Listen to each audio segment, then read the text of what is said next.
Happy Thursday, and welcome to another episode of The Hunt. For those tuning in for the first time, this is our monthly series dedicated towards helping hiring managers and job seekers navigate the wild world of recruiting. So, thank you for tuning in. Use the comment box throughout the show. Tell us where you're watching from, and more importantly, if you have questions or things that I bring up or questions that you want answered, use those boxes throughout the show. I'll be answering live questions in real time as we go through this topic. So I hope everyone's having a great day. And today's topic is a big one. I There's not a week that goes by when in our recruitment agency we don't see someone struggling or passing up on a great job opportunity because they feel guilty about leaving their company in a bad time. They want to be the perfect loyal employee. They feel terrible. It's the right move for them, but they still can't get themselves to make that change. So today I'm here to pump you up and motivate you and help you understand why no matter what's going on, if a decision is right for you, it should not ultimately matter the situation you're leaving your current company in. You have to do what's best for you in your career.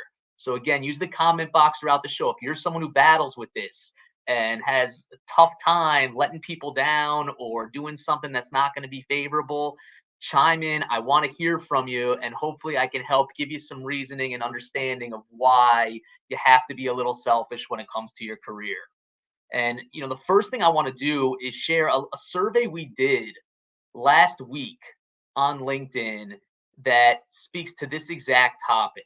So if you check out this survey right now, you're going to see, hopefully you guys can see it if I'm zooming in, but we essentially asked people in which of these situations you would feel most guilty leaving your company.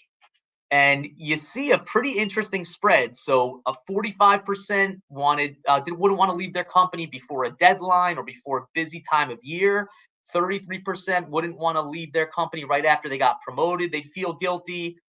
15% after another colleague quit, they'd feel bad leaving their team shorthanded. And then 6% like right after a new hire starts. So if you're looking at this, I would guess one of these things is probably happening at some point during the year, no matter what time of year or what's going on. There's going to be something that makes you feel guilty. So you have to understand it's never going to be the right time to leave. And ultimately, you have to do what's right for you in your career and stop feeling like you have this guilt that you have to look out for your current firm. People move on and make changes. And if you were fortunate enough to find something that's great for you, you have to jump at it, because if the tables were turned, someone else would do the same exact thing. And when I think about the reasons people give for not wanting to make that change or feeling bad, number one is loyalty. And this term loyalty has gotten so blown out of proportion. And the title of this episode is Loyal to a Fault. The word loyalty should not be confused with servitude.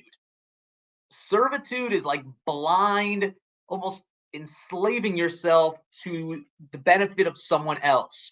Loyalty is a choice, and wanting to be a loyal employee is a great quality, but it's not something that should preclude you from ultimately pursuing your own aspirations. So when you think about loyalty, I always use relationships as a great parallel to career. If you were a loyal spouse, or I should say, let's say a loyal significant other, boyfriend, girlfriend, that means you're putting your attention to that person. You're doing what you can to be supportive of them. You're there for them when they need you. You're not going out and cheating on them while you're with them. But that doesn't mean that if you're unhappy in the relationship, that a good loyal spouse will stay with someone just because you're loyal. That's a completely different definition, and one that really should use rethinking. Loyalty is, while you're in that company's employ, you're focusing your time on them. You're not moonlighting for other competitors. You're not stealing their own ideas and proprietary information. But when it comes time to make a change and you find something else that's out there for you, loyalty is the wrong word, because a loyal employee still has to do what's right for them and make that change. And we got a great comment here that you give loyalty when it comes to leaving for a great opportunity and a few months later they lay you off. So it's a great point, Ladis. I hope I pronounced that correctly, but loyal companies are going to be loyal. They're going to do what look out for you. But if they had to make a change, they had to cut back. You see all these layoffs every single day going on out there. They don't sit there and think, well, I'm a loyal employer. I want to be loyal to this employee. They have to ultimately be loyal to their organization, whereas you have to be loyal to yourself more than anyone else. So use that chart that I showed in that poll. There's always going to be a reason tying you to this. Loyalty does not mean you blindly succumb to your current employer over your own aspirations. I ended up designing a chart, and whoever's watching this is trademark. So do not steal this beautiful work of art that helps display the decision making process when you're going through how to debate making a move. And it comes down to a very simple concept that I think, as simple as it is, it holds a lot of weight. So I call it the decision box of destiny. So if you're out there right now and you have a potential offer coming and you're worried about, I can't leave my company, it's a busy time of year. Oh, we just had someone start, I can't leave now. I just got promoted, I feel terrible leaving, or whatever's going on that's holding you back. Let's look at this decision box of destiny to help guide you through it. So, the easiest one to start with is, let's look at your current company, right? And if a decision came up that allowed you to make a change, and we look in this top right corner, and this decision would be good for your current company if you left. Maybe they're trying to cut headcount or whatever, and it would be good for you to take this new job. This new job is great opportunity for you. Then let's put a little check mark there, because that's an easy one. It's good for your company if you moved on. It's good for you if you moved on. Take that job and move on. Let's go to the opposite end of the spectrum, right? Let's say it's bad for you, this new job, and it's going to be bad for your current company if you left. Well, there's another easy one. All right. Bad for you, bad for your current company. Why are you taking that new job? Now we get to the trickier ones that everyone seems to struggle with. And this is where you really have to be aware of your own self interest. So in this top left, if it's bad, it's a bad move for you, but it's a good move for your company, that's still not a good choice. If it's bad for you, good for your company, doesn't matter. Don't make that change. And the most important one of all is in this bottom right. If it's good, if it's a good move for you and it's going to be bad for your current company, it is still the right move to make. So, as simple and funny or nonsensical as this might seem to you, take a screenshot and follow this chart, and it'll make sure you're making the right decisions no matter where you end up ultimately going. But it's so important, because what we see is too many people feeling bad, wrong time of year. We don't plan for this. And if you happen to get a job offer and it's the middle of busy season, public accountants, they all try to make their moves before January, because then they feel bad leaving their team. Well, you didn't plan for it. If the perfect opportunity lands in your lap, you have to be crazy to pass that up in order to just do right by your team. It sucks. It sounds selfish, but buy them a drink, take them out, buy them a gift, apologize, and move on. When I moved into my apartment building, we were here like a few weeks, and we decided to get a puppy. The puppy had crazy separation anxiety. He's sitting under me right now, so I still can't get enough of me. And when we got him, he was crying, whining, barking, and everyone in the building was getting frustrated. So yeah, I put them at an inconvenience, but we wanted a dog. We loved him, and we knew it was the right decision for us. So we bought everybody in the building a bottle of wine and said, please give us a break for a couple of weeks. We'll get it under control.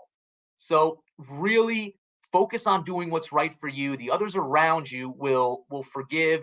And the last thing that people worry about is burning bridges. And if you look at our latest LinkedIn post, another survey, we asked people, how often have you needed in your career to go back and rely on a past employer as the difference maker in you landing a new job? And an overwhelming percentage said zero. they've never in their entire career had to go back to use that person in order to land a new job. So forget that concept of burning bridges. That's something that's created and has been passed down over time. It doesn't exist. If you leave, you're apologetic, you're empathetic, but you know you're doing it for the right reasons, and you end things on a as positive a note as you possibly can. That bridge was going to be burned, whether you left on good terms, bad terms, whatever. If someone's going to hold a grudge, so I hope everyone really appreciates this and everyone's chiming in. Bianca mentions you cannot feel guilty for putting yourself first. Another comment, a user that I can't see says loyalty is earned. How the company treats you dictates how you treat them, but loyalty to your family and yourself comes first. So look at all of the other people out there. Thank you guys for chiming in. You have to remember this stuff.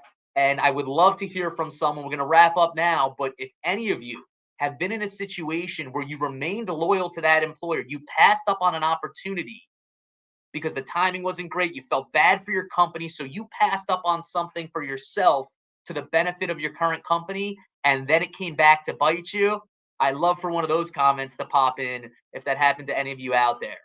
But long story short, I want to thank everyone for tuning in. I hope this was helpful, and it's an important episode to share with your network, share with your friends, share with your family members. You come first, and don't misdefine the word loyalty when it comes to your job search, because loyalty also applies to you and your family, and that should supersede what you feel is loyalty to a company. And I hope this really hits home. So use those graphics, share this with your network. Again, use the comments throughout the week. If I didn't get to you to answer you now and you have questions, reach out to us on LinkedIn. Advice is tagged to this post. If there's ever anything we could do to help you with your search, let us know, and would love to be there to support you as you go about your job search. But outside of that, I hope everyone got a lot of value out of this quick episode, and continue to like, follow, share, and we'll be back in a couple weeks with another brand new episode of The Hunt. Until then, I hope everyone has a great rest of the week and an awesome weekend, and we'll see you soon.